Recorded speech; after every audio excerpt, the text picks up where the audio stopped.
Hello everyone, সবাই কেমন আছো? আমিও খুব ভালো আছি।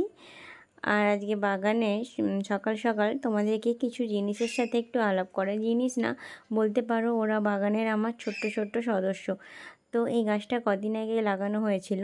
গাছটা থেকে এত সুন্দর একটা স্টিক উঠেছে। তার সাথে দেখো কত সুন্দর ফুল, চারিদিকে এই ফুলের গন্ধ এত সুন্দর ছড়িয়ে পড়েছে, যেন মনে হচ্ছে কোনো পুজো বাড়ি বা কোনো অনুষ্ঠান বাড়ি।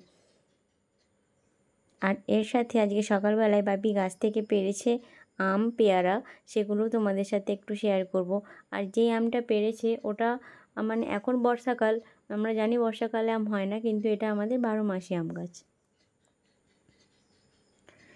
তো এই যে এখানে 3টে আম পেড়েছে, 3টে পেয়ারা পেড়েছে। আমগুলো না পারলে কি হয়, এগুলো পচে যায়, জল লেগে লেগে পাকার আগেই পচে যায়। তো আমটা আমাদের 12 মাস সবসময় গাছে একটা দুটো করে হতেই থাকে। গাছে অনেক পেয়ারা হয়েছে, কিন্তু তার মধ্যেই 3টে পেড়েছে, কারণ বর্ষার পেয়ারা প্রায় সময় দেখা যায় কি পোকা। আমের দুটো সাইজটা দেখো কত বড় বড় হয়েছে। তো চলো, কালকে যে বললাম বাজার করতে গেছিলাম, তো বাজার থেকে কী করেছিলাম, আপেল, শসা আর নাশপাতি, টমেটো, গাজর, বিট আর পটল, এই কটা বাজারই কাল করেছিলাম। তো আজকে বাপি আবার আমাদের কেশাপাটে হাট ছিল, সেখান থেকে আবার বাজার করে নিয়ে এসেছে। এদিকে কলমি শাক, চিচিঙ্গে, ধনেপাতা, গাজর, বেগুন, অল্প টমেটো আর ওল নিয়ে এসেছে। ওল ভাতেটা বেশ ভালোই লাগে খেতে, হালকা লেবু লঙ্কা দিয়ে নুন দিয়ে মাখিয়ে।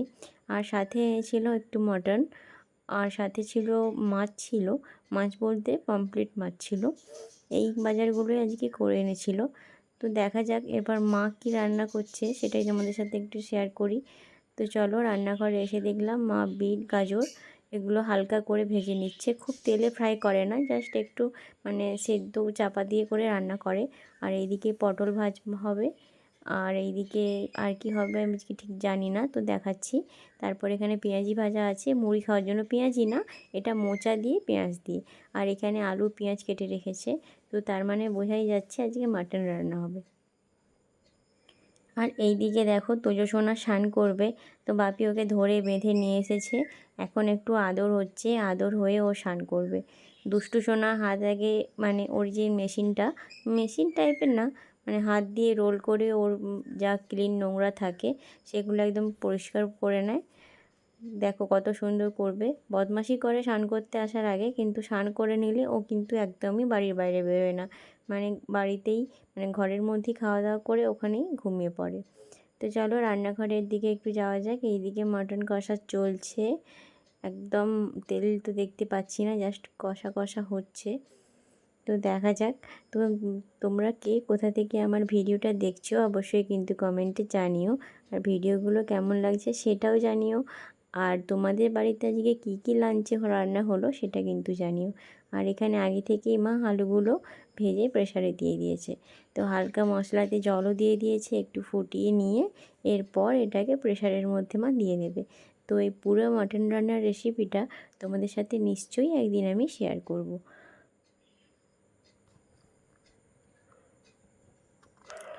পুরো মাটনটাই মা প্রেসারে দিয়ে দেবে, কয়েকটা সিটি নিয়ে দিলেই রেডি হয়ে যাবে আমাদের মাটন। মাটন কিন্তু আমার ভীষণ প্রিয়। আর এইদিকে দেখো মাটনের কালারটা জাস্ট কত সুন্দর এসেছে, সুন্দর বলতে কি একদমই ভীষণই সুন্দর কালারফুল। ওপর থেকে মা গরম মশলা আর ধনেপাতা দিয়ে দিয়েছে। তো তোমাদের বাড়িতে কি লাঞ্চে রান্না হলো সেটা কিন্তু অবশ্যই জানিও। তো চলো গ্যাস পরিষ্কার করে নিই।